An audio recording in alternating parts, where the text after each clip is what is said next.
Hey there, Internet Explorers.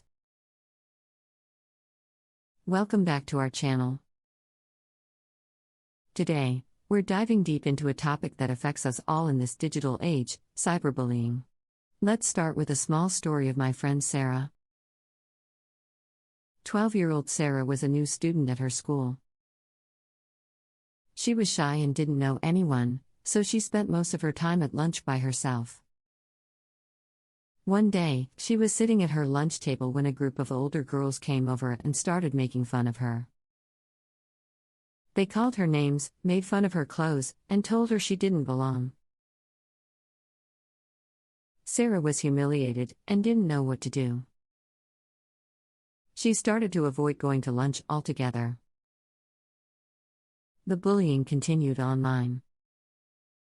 The girls started sending Sarah mean messages on social media and making fun of her in chat rooms. Sarah felt like she couldn't escape the bullying. She started to feel depressed and anxious. She didn't want to go to school anymore. One day, Sarah's parents found out about the bullying. They were very upset and took her to the school. The school principal talked to the girls who were bullying Sarah and told them to stop. The girls apologized to Sarah, but the damage had already been done. Sarah was still struggling to cope with the bullying. Sarah's story is just one example of cyberbullying. Cyberbullying is a serious problem that can have a devastating impact on victims. If you are being cyberbullied, it is important to tell someone you trust, such as a parent, teacher, or counselor. You can also report the cyberbullying to the website or app where it is happening. There are also resources available to help you cope with cyberbullying, such as the Cyberbullying Research Center and StopBullying.gov.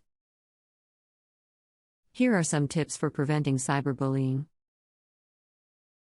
1. Be careful about what you post online. 2. Don't share personal information with people you don't know. 3. Block people who are bullying you. 4. Report cyberbullying to the website or app where it is happening. 5. Talk to a trusted adult if you are being cyberbullied. If you are being cyberbullied, remember that you are not alone. There are people who can help you. We must take responsibility for our online actions and be the change we wish to see. By promoting empathy, respect, and kindness in our digital interactions, we can create a safer and more compassionate online environment for everyone. Let's stand together against cyberbullying and work towards a future where the internet becomes a force for good, fostering understanding and connection rather than pain and harm. Remember, you have the power to make a difference, both online and offline. Kindly subscribe our channel for more information. Thanks for watching.